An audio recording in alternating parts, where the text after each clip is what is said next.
जय हिंद एवरीवन, स्वागत है आपका वी नेशन ट्रिपल वन के एक नए एपिसोड में, जो आपके लिए लेकर आते हैं इंडियन डिफेंस की प्रमुख अपडेट्स को सबसे पहले। तो चैनल को सब्सक्राइब करना मत भूलिएगा।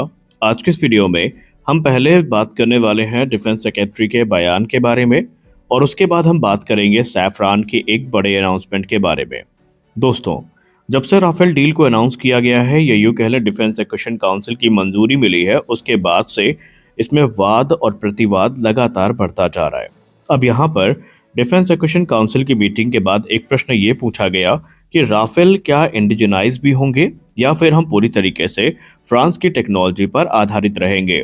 इस पर जब एएनआई के पत्रकार के तरफ से defence secretary Rajesh Kumar Singh sir से ये पूछा गया कि राफेल डील के बारे में आप क्या सोचते हैं, इस पे कितने % हमें जो इंडिजिनस कंटेंट है वो देखने को मिलेंगे, तो उन्होंने इस पे एक स्पष्ट जवाब दिया। देखिए, ये नई राफेल डील पुराने राफेल डील की तुलना में काफ़ी अलग है, क्योंकि इसमें हाई लेवल ऑफ इंडिजनाइजेशन हमें देखने को मिलेगा।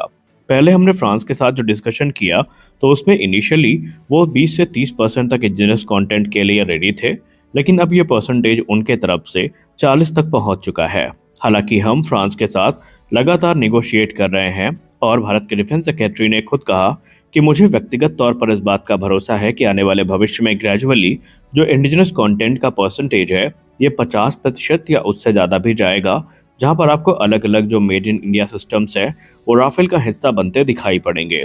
रही बात राफेल के डिलीवरी की, तो यहाँ पर अभी इस डील को ऑफिशियली साइन होना बाकी है, लेकिन जो नए राफेल फाइटर एयरक्राफ्ट हैं ये 2028 से भारत में आने शुरू होंगे, और ये राफेल होंगे राफेल एम जेट। और उसके बाद जब डील फाइनलाइज होगी, तो हमें जो कुछ एयरक्राफ्ट हैं ये फ्लाई अवे कंडीशन में फ्रांस से देखने को मिलेंगे, और शायद मैंने कल की रिपोर्ट में आपको बताया था कि तकरीबन 18 या यूँ कह लें पूरी एक स्क्वाड्रन जो है वो हमें फ्लाई अवे कंडीशन में देखने को मिलेगी, और उसके बाद बाकी के जेट्स का जो निर्माण है ये भारत में किया जाएगा। तो ये स्पष्टीकरण उन्होंने दिया है। उन्होंने ये भी कहा कि यहाँ पर वैसे क्लॉज भी ऐड किए गए हैं जहाँ पर इंडिजिनस सिस्टम और इंडिजिनस वेपन सिस्टम के इंटीग्रेशन में भारत को कोई विशेष दिक्कत नहीं आएगी। तो ये तो हो गया पहला हिस्सा। अब हम बात करते हैं सैफरान की तरफ से जारी किए गए एक ऐसे बयान के बारे में जिसने इस समय भारत के डिफेंस गलियारे में काफ़ी ज़्यादा हड़कंप मचा दिया है। देखिए, जब राफेल फाइटर एयरक्राफ्ट की लोकल मैन्युफैक्चरिंग हो रही थी, तो लोगों के मन में एक प्रश्न था कि क्या राफेल में लगने वाले जो M88 इंजन है इन्हें भी भारत में असेंबल किया जाएगा, जैसा कि हम सुखोई 30 MKI के केस में देखते हैं कि कोरापुट डिवीज़न में AL-31 इंजन का निर्माण किया जाता है। तो यहाँ पर सवाल ये था कि अगर भारत 114 नए राफेल फाइटर एयरक्राफ्ट खरीदता है, तो इसका फ़ायदा क्या सिर्फ वायुसेना को हो ही होगा? ऐसा बिल्कुल भी नहीं है। इसका फ़ायदा वायुसेना को तो होगा ही होगा, लेकिन भारत की जो एरो इंजन इंडस्ट्री है, इसको भी एक बहुत बड़ा फ़ायदा इससे मिलने वाला है। देखिए, डील फाइनल होने पर फ्रांस की कंपनी सैफरान ने कंफर्म कर दिया है कि सैफरान एयरक्राफ्ट इंजन का जो निर्माण है ये भारत में किया जाएगा, और ये मुख्यतः वो हिंदुस्तान एरोनॉटिक्स लिमिटेड के साथ मिलकर करने वाले हैं। यानी फ्रांस की कंपनी सैफरान एयरक्राफ्ट इंजन और जो भारत की हिंदुस्तान एरोनॉटिक्स लिमिटेड है, ये मिलकर भारत में M88 इंजन की असेंबली को शुरू करने वाले हैं, और ग्रेजुअली यहाँ पर धीरे धीरे कुछ पार्ट्स का निर्माण भी ये शुरू कर सकते हैं। मतलब साफ है कि इंजन पूरी तरीके से भारत की तरफ से इंपोर्ट नहीं किया जाएगा, बल्कि इसके अधिकतर जो पार्ट्स और कंपोनेंट्स हैं इन्हें भारत में मैन्युफैक्चर भी किया जाएगा। अगर सही मायने में देखा जाए, तो भले ही हम लोग आज इस रिपोर्ट को सुन करके काफ़ी आश्चर्यचकित हो रहे हैं, लेकिन अगर आप अपनी यादें ताज़ा करें और थोड़ा पास्ट में पीछे जाएं, तो आपको पता चलेगा कि कहीं ना कहीं इस चीज़ की जो नींव है वो 2021 में ही रख दी गई थी। आपको याद होगा, 2021 में हिंदुस्तान एरोनॉटिक्स लिमिटेड और सैफरान के बीच में एक समझौता हुआ था कि हम दोनों मिलकर इंजन की असेंबली करेंगे, पार्ट्स का निर्माण भारत में करेंगे, और भविष्य के भारतीय विमानों के लिए भी ये सब काम में आएगा। और इसी उद्देश्य के साथ दोनों के बीच में समझौता हुआ था, और ये मेक इन इंडिया इनिशिएटिव के अंतर्गत इस इनिशिएटिव को मजबूत करने के लिए काफ़ी ज़रूरी था। अब आइए नज़र डाल लेते हैं HAL और सैफरान की पुराने साझेदारी पर, ताकि आपको ये मामला अच्छे से समझ में आ जाए। देखिए, ये दोनों कंपनियां आज से एक साथ नहीं आई हैं। दोनों कंपनियां पहले से साथ में काम कर रही है। चीता हो गया, चीतल हो गए, LCH हो गए, या ALH जैसे हमारे जो हेलीकॉप्टर हैं, इनका इंजन भी हम सैफरान के साथ मिलकर बनाते हैं, और वो इंजन है शक्ति इंजन, जो भारत में बना एक सफल इंजन है।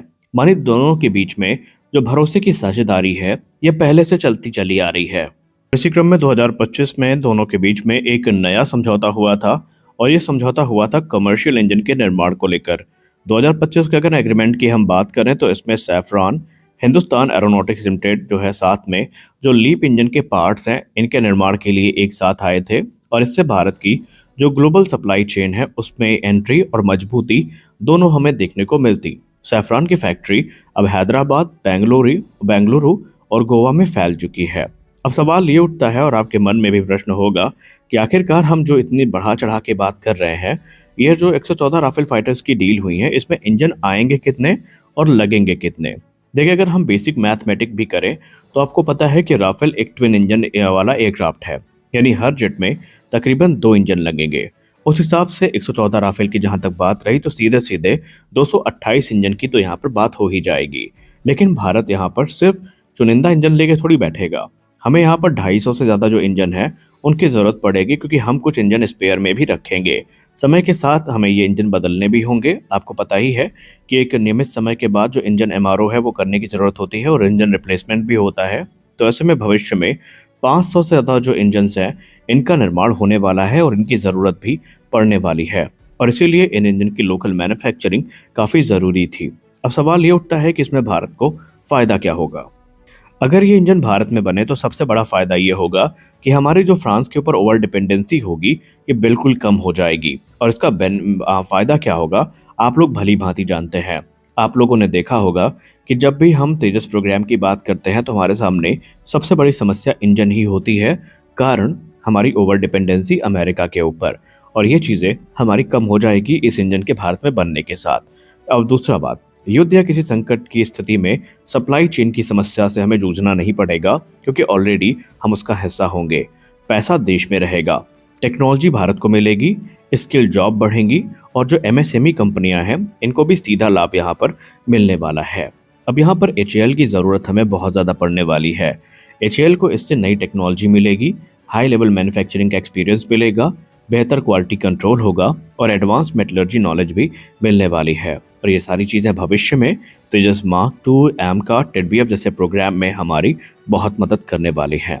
यानी स्पष्ट है कि अब आप लोग पूरा मामला समझ चुके होंगे कि अगर भारत में 114 राफेल बनते हैं तो फिर इनके इंजन भी यहीं बनेंगे, हमारे डिफेंस में आत्मनिर्भरता बढ़ेगी, हज़ारों नौकरियां आएंगी और भविष्य के फाइटर जेट प्रोग्राम भी हमारे मजबूत होंगे। तो आप सैफरॉन के साथ ये जो पूरा कदम उठाया जा रहा है उससे कितना सहमत है? क्या आपको लगता है इसमें कुछ और चीज़ें ऐड हो सकती थी? आप अपनी राय कमेंट सेक्शन में ज़रूर दें। आज के इस वीडियो में बस इतना ही। मिलते हैं अगले वीडियो में कुछ और अपडेट्स के साथ। तब तक के लिए जय हिंद।